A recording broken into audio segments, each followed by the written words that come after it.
ఇది ఒక అద్భుతం అమ్మ. అంటే నేనైతే వ్యక్తిగతంగా ప్రతిరోజు పొద్దున్నే అనుకుంటూ ఉంటా, నా కళ, నాకు ఇప్పుడు వయస్సు 47 సంవత్సరాలు. ఈ 47 సంవత్సరాల వయస్సులో నేను ఎప్పుడు అనుకునేవాడిని, ఎందుకంటే నా చిన్నతనంలో 1992లో కరసేవ జరిగి అప్పుడు నీలమట్టం చేశారు. అదో పెద్ద వివాదం. డిసెంబర్ 6వ తారీఖు బ్లాక్ డే అని చాలా వివాదాలు, ఎన్నో వందల మంది చనిపోయారు. శవాలు గుట్టలుగా అయోధ్యలో పడి ఉన్నాయి. ఆ పేపర్లు అవన్నీ ఇప్పటికీ నాకు గుర్తుకొస్తూ ఉంటాయి. ఆ రోజుల్లో ఈ సామాజిక మాధ్యమాలు లేవు కదా. నేను చాలా అనుకునేవాడిని, అయోధ్య, మధుర, మాయా, కాశీ, కాంచి, అవంతిక, పురి, ద్వారవతి చైవ సప్తైతే మోక్షదాయక.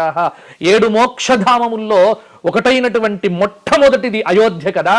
మరి అయోధ్యలోనే రామచంద్రమూర్తికే అక్కడ ఆలయం లేకపోతే ఈ దేశం ఏమిటి, మనమేమిటి, ఈ 100 కోట్ల హిందువులు ఏం చేస్తున్నారు, ఎక్కడికి వెళ్తోంది మన రాజ్యం ఏమిటి, రోజు మదన పడేవాడిని. నా జీవితంలో నేను చూస్తాను అని ఏనాడు అనుకోలే.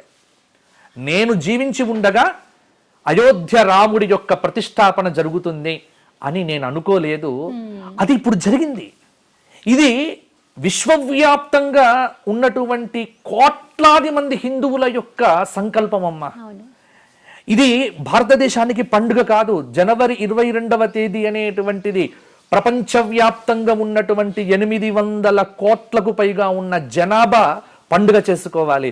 ఎందుకంటే అక్కడ కడుతున్నటువంటిది రామాలయం కాదు, అక్కడ మానవుడికి ఆలయం కడుతున్నారు. అక్కడ మానవుడే మహనీయుడు, మానవుడే మాధవుడు, మానవ శక్తి చాలా గొప్పది అని మానవ శక్తిని ఈ జగత్తుకు తన అవతారం ద్వారా ప్రతిపాదించినటువంటి రామచంద్రమూర్తి యొక్క భవ్య దివ్య అద్భుత సుందర సురుచిర ఆలయ ప్రతిష్టాపన అనేటువంటిది అమోఘము, అద్భుతము. అది తలుచుకున్నప్పుడల్లా నా రోమాలు లేచి నిలబడుతున్నాయి. ఎందుకంటే ఎప్పుడెప్పుడు ఆ ఘట్టం వస్తుందా, ఆ సమయం ఎప్పుడు వస్తుందా.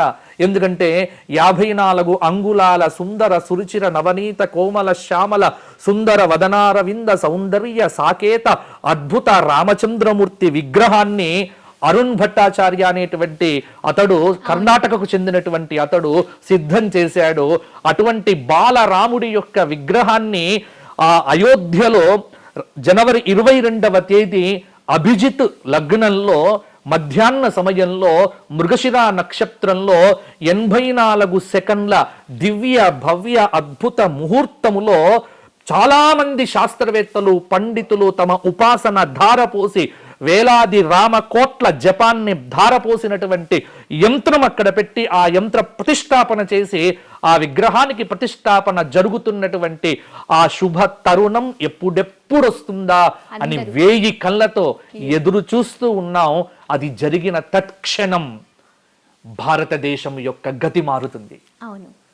భారతదేశం అద్భుతం కాబోతోంది.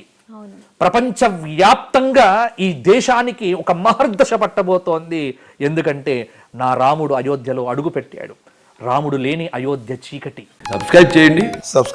Please do subscribe to Please like, share and subscribe to top Telugu TV. Top Telugu TV. Top Telugu TV.